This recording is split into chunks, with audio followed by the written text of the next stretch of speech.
Today I'm painting a fossilised skull. I thought this was a really cool subject to do. So I'm just on an 8 by 10 canvas and I'm just lightly putting a wash over it. Not really thick paint. So I've put a bit of glazing medium into this so it's a nice smooth transition, yeah? It's just like a grey and a bit of raw umber. Just applied it with my flat brush, smoothed it all out and then dry that thoroughly, and then I want to get drawing on, yeah? So I've got my drawing on. So I've gone to a little filbert brush. I'm using some raw umber and a bit of buff titanium just to fill in the stonework, and I'm using the same colour on the skull as well. If you can see, I'm using very thin layers, so I've got quite a bit of glazing medium in this to make it nice and thin and translucent. If you haven't got raw umber, you can use burnt umber because you're thinning it out with some glazing medium. I've just used a really dark colour there. It's just some purple and some ultramarine blue, really dark, with burnt umber, sorry, and made a really dark mixture. Burnt umber and ultramarine blue, you can get a really dark contrast colour. You can use black also. That dark colour I'm using now is the same colour but thinned out really well with some glazing medium, and same with the lighter values. I just want to get all my contrast in and basically fill it all in and start messing around with the detail and building up the contrast.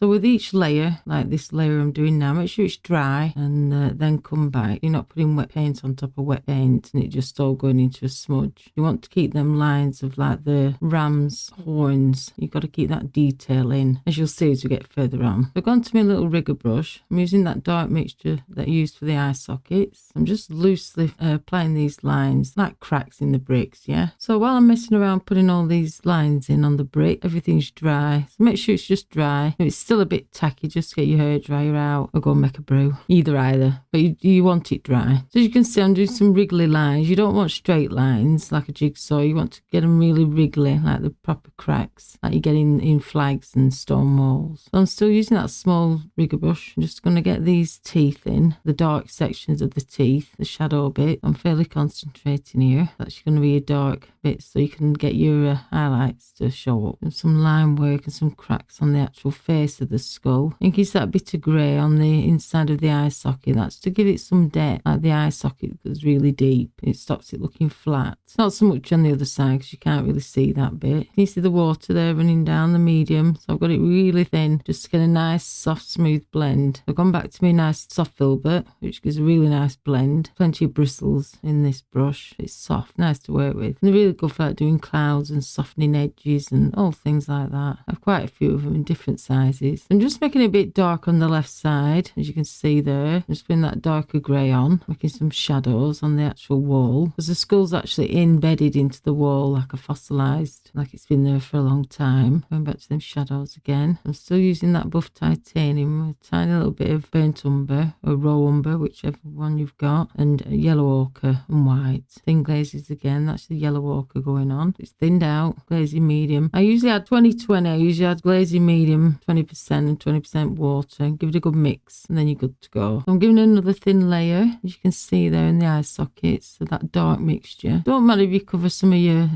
mid-tones up, you can always come back. And now again, another thin layer just on the outside of the skull to make some shadow. You can see the glazing medium running down. That's how thin I've got it. I don't want to cover all my cracks up. You will probably cover some up, but you can come back. But to avoid it, get a nice thin paint mixture. It saves you work having to come back later on. And if you're using heavy body paints, I advise you do use glazing medium so you can underbind a little bit. Been using Liquitex Basics, that's not too bad. You can use quite a bit of water with them. But even so, I had a bit of glazing medium just to be on the safe side. So as you see there, I went along with a sponge. I just dabbed on to get some texture on the skull. And now I've gone back to my rigger brush and putting these fine detailed lines on the actual horns. So you've got to follow the way the horns are going. As you can see, the lines are going different directions. You don't want them all the same direction, as it won't look right. So follow what you drew in, yeah, what your drawing was. And I've got it nice and thin because rigger brushes work really good when they're nice and wet. Some nice, you can use fluid paint for this as well also if you've got that. That'd be a good idea. So keep going round, get it all filled in. That's the longest bit, I thought, doing all that. Therapeutics, I don't mind it. I don't mind detail. I like actually doing detail. I'm making sure I've got them shadows in and just redoing that crack again around his eye. I want the contrast. Now I'm doing the teeth, so I've gone with a lighter white. So it's not white, it's white and a bit of yellow ochre mixed in. And same there where the highlights are going to be. So you've got that nice depth in the socket of the skull now. Doesn't look flat, it looks proper deep, the effect you're looking for. So I'm still, like, I'm dry brushing at the moment now, so I've dried my brush off. So obviously we've done a lot of glazing where the brush is wet. So at this stage I've dried it all thoroughly. Make sure it's all dry. Give your brush a good wash, get all the medium out of it, and dry it on a paper towel. Then remix your paint. So I've got some yellow ochre and some titanium white, and just a tiny bit of Naples yellow in, just to give it that different flavour. You don't have to use Naples yellow. You can just use yellow ochre and titanium white, or buff titanium. So I'm using, like I said, dry brush now, so it's just paint, no glazing medium. I'm just getting the highlights in. Starting looking to look cool already. Now you're getting all your mid-tones and highlights. Things start coming to life, don't they? I love that bit when you're nearly there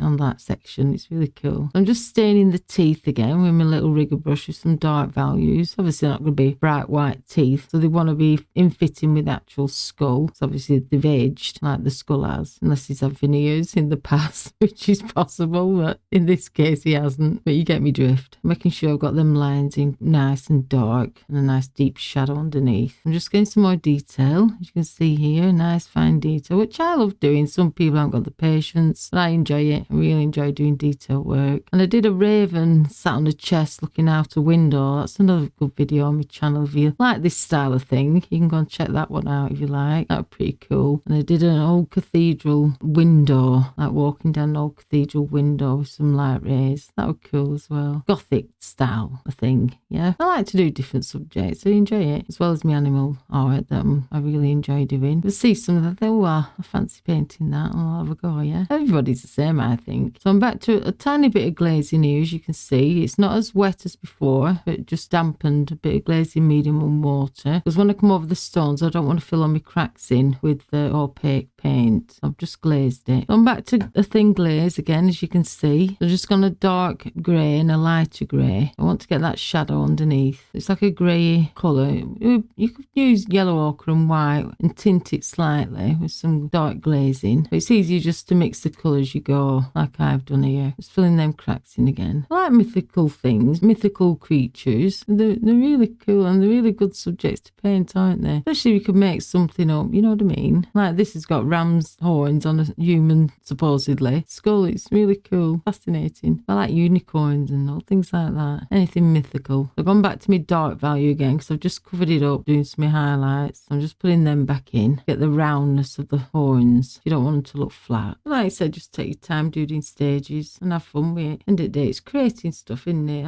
I think it's brilliant. Not just painting with the brush painting. I think all art's good. I like looking at all styles of things. Digital art as well. I'm just flicking my brush up there just to get them little lines in. It's handy to have a long rigger brush. You can get them extra long lines. Plus they're cool for doing other things, you know, like trees and stuff like that, branches, grasses, all sorts. So I've dried it off again. And there you go. If you've enjoyed this video, watch the video on screen now. Happy painting.